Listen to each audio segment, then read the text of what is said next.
There you go. Yeah. Yeah. I think that's working now. Yeah. Yeah.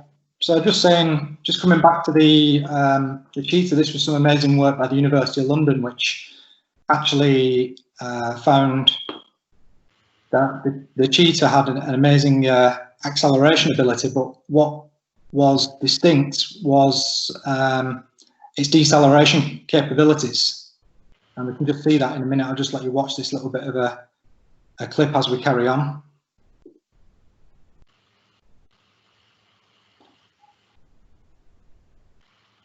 So yeah, so the deceleration capabilities were about 70% greater than the prey, and that enabled it to outmaneuver the prey. So similar to the cheetah, we see these high intensity decelerations quite frequently in team sports. Here you can see a really high intensity deceleration, which just created that space to attack and beat the defender. And some of the work we've done is expanded that to look at a load of other team sports to see what the frequency of accelerations and decelerations were across a number of different team sports. When we look at the threshold high intensity greater than 2.5 meters per second, interestingly, what we found was that in football, rugby sevens, rugby union, you can see here the effect sizes, the decelerations were greater than the accelerations. Australian football, rugby league, and hockey.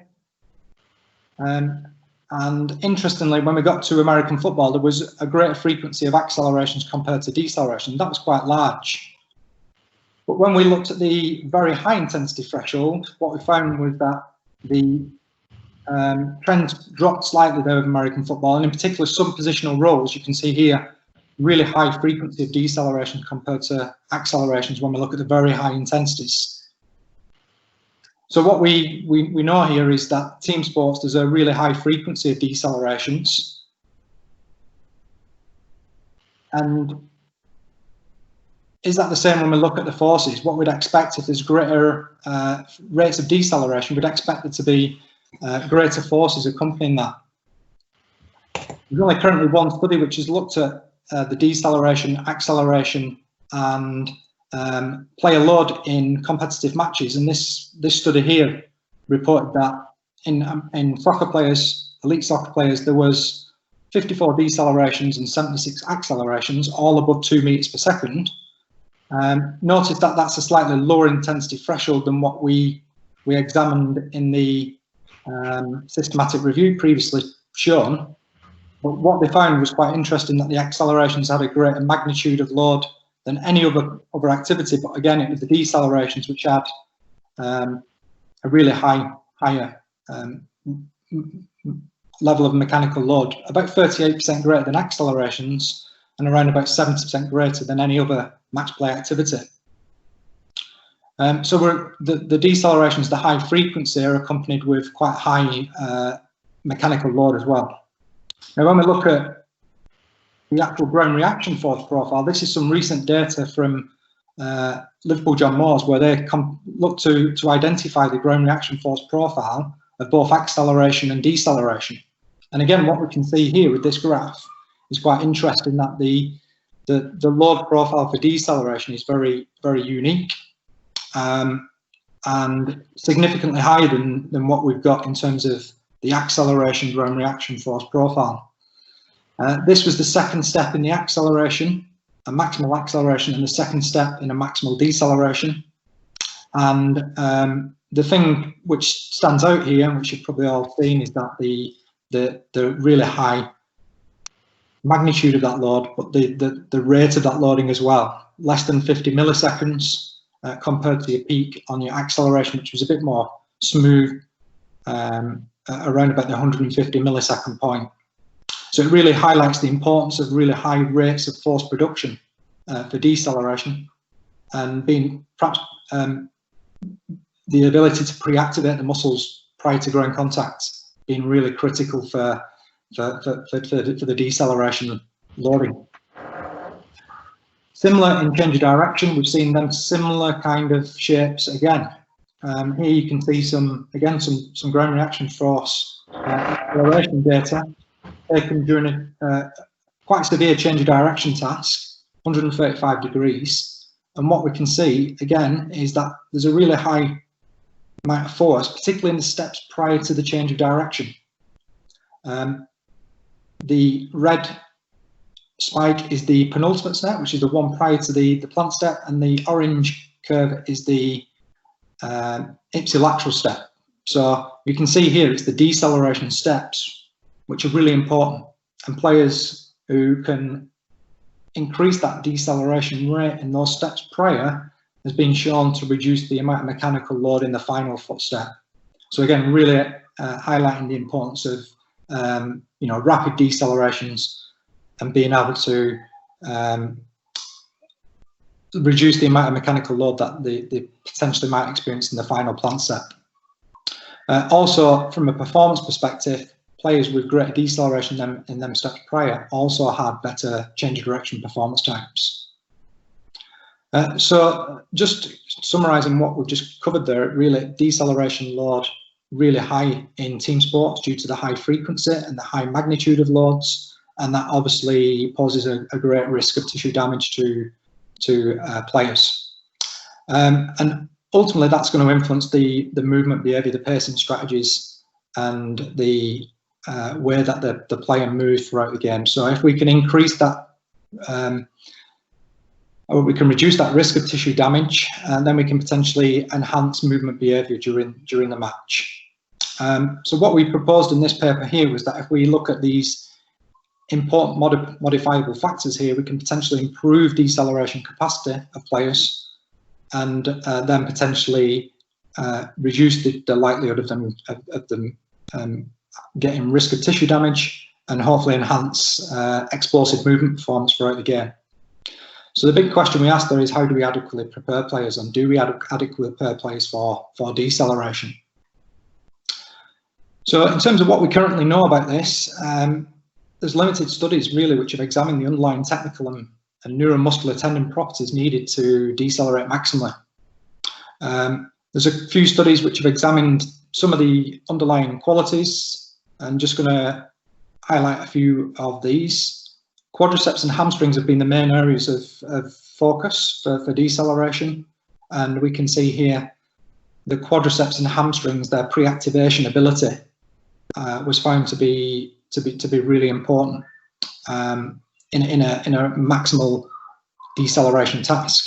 In particular, the quadriceps were really high levels of force, just highlighting prior to ground contact how important it is to activate those muscle groups, in particular the quadriceps, and potentially the role of passive elastic tissues as well in decelerating. We know that the eccentric quadricep strength at relatively slow speeds is really important for deceleration. So increasing maximal peak strength of the quadriceps also important.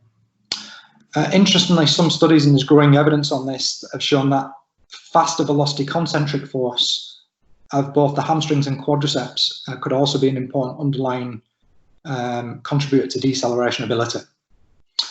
Tendon buffering, this is a really interesting area. I've highlighted a couple of the areas here on the player in terms of the lower limb, but the ability to buffer some of the high forces with the tendons could potentially reduce the amount of force that's being exposed to the muscle tissue. So therefore, we reduce the potential of lengthening and damage to those structures.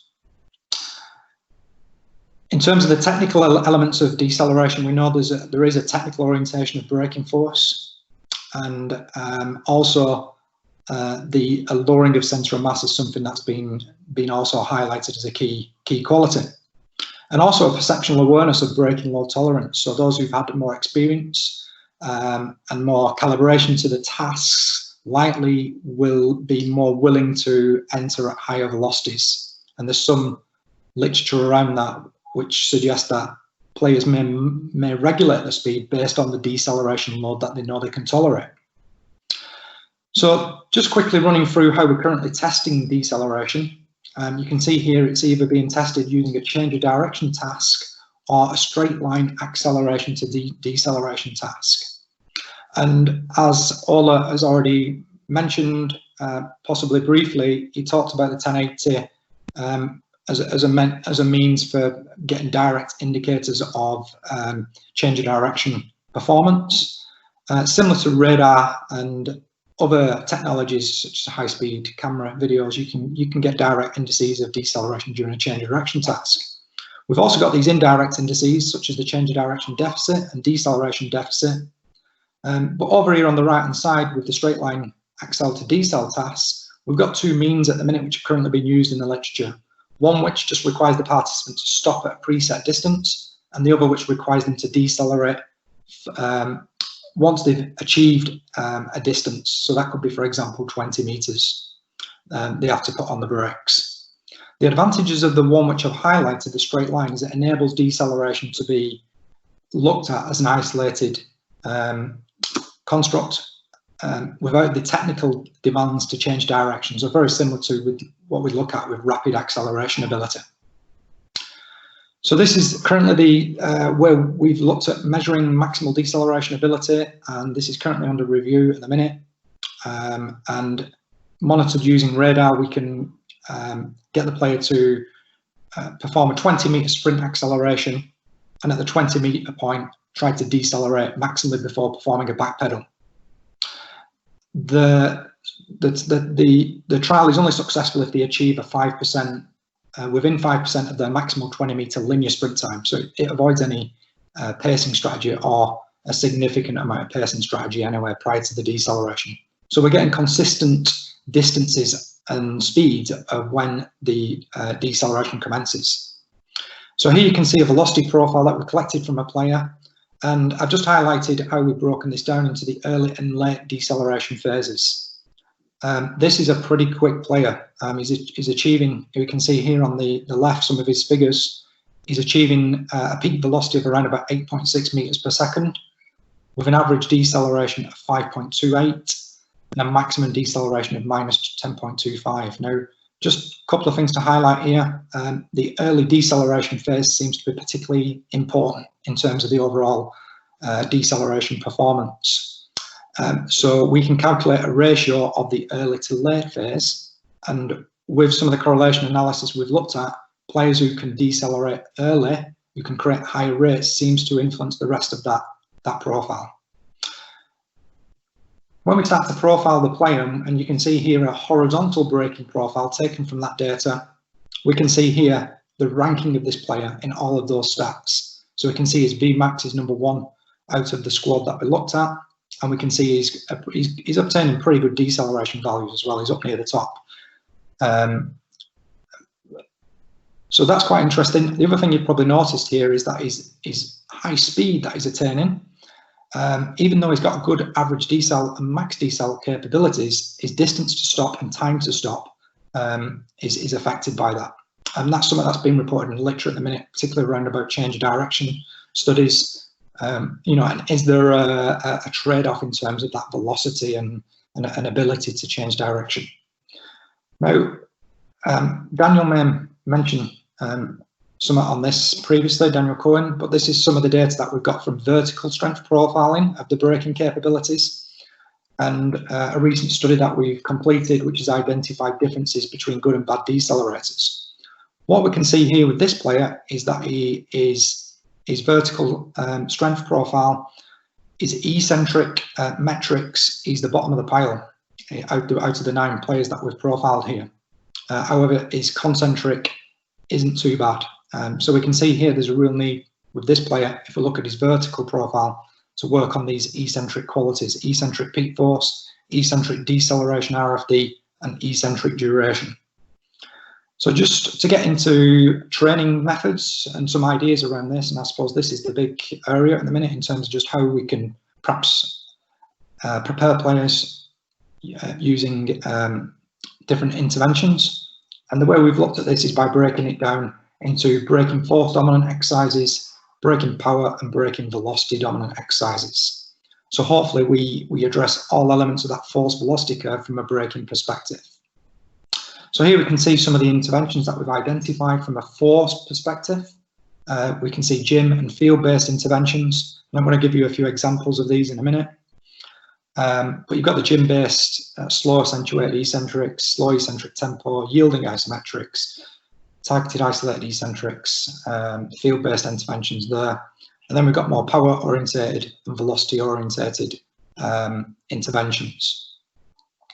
So the hope here is what we're trying to do is just shift that curve, the braking capabilities across that curve, so we get improvements in eccentric maximum force, and we get improvements in the eccentric and concentric velocities. And probably as another important quality there, we get an improvement in tissue capacity to tolerate the braking forces.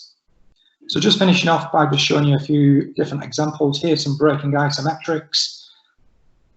This one's a yielding isometric, which have some really important eccentric properties as well. So what we're trying to do here is prevent that yielding to the ground, and it's been shown that we can get some really good tissue structural changes here with yielding isometrics, both muscle tendon properties and increased recruitment of higher threshold motor units.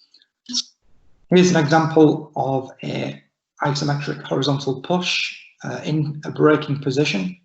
And again, with this one, we're perhaps looking at more rate of force development and looking at really trying to target the ankle-knee ability to push and work on high forces.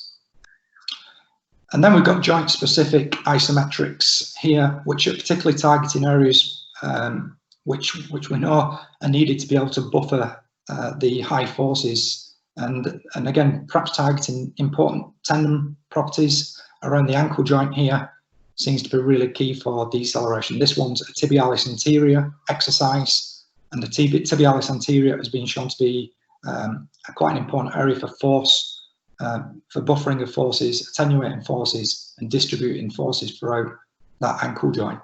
It's also been shown that the tibialis anterior might have an impact on plantar flexor strength as well.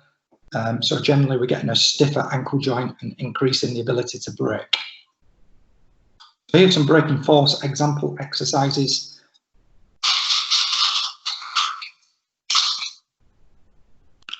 So utilising a hand-supported rear foot elevated split squat or split squat stance here, we can target with the flywheel some eccentric overload properties and some real good braking qualities in the lower limb. So we're getting a really good stimulus, and research shows that we get more quicker adaptations, structural adaptations in some of the flywheel studies. So it could be really important in terms of the deceleration.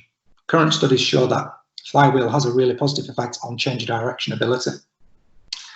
So similar with the flywheel, we also need to target the horizontal and vertical components. And again, that's important in terms of directing that technical ability to apply the braking force.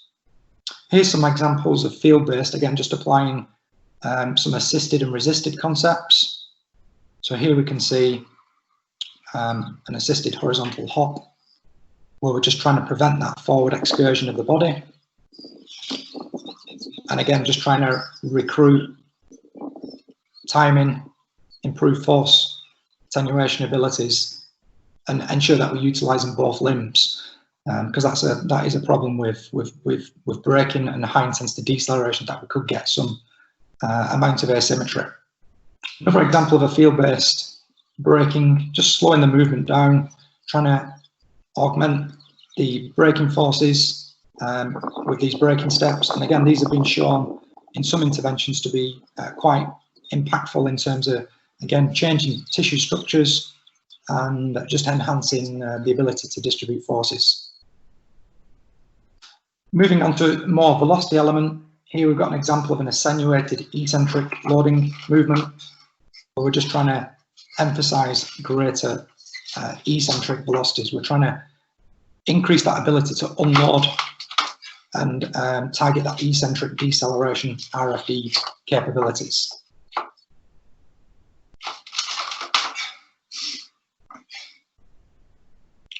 And here's just putting a little bit more time pressure and a little bit more reactivity to the task.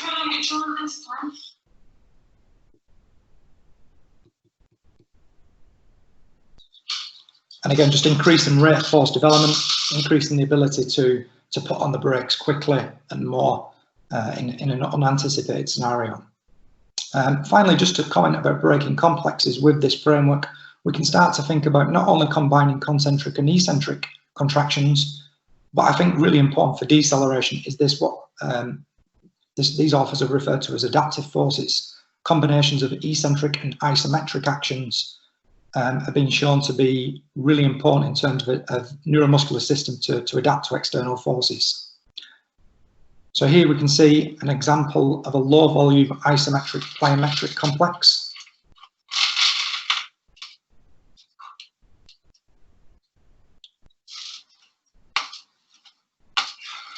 Where we're combining a isometric, quite an explosive isometric push, 3 seconds, just taken from this study here, which I can share with counter movement jumps on the minute.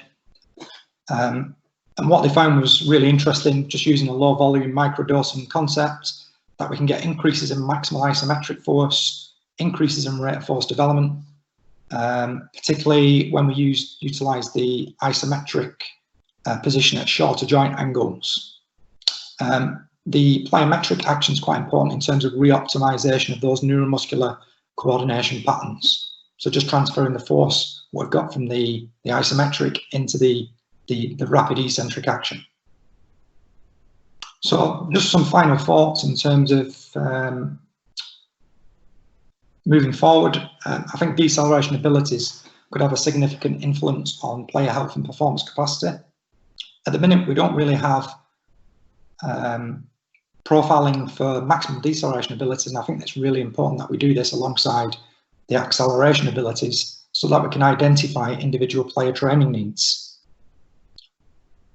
Eccentric, isometric and concentric contractions all seem to be really important in building tissue load tolerance and the skills that are necessary to perform high intensity decelerations.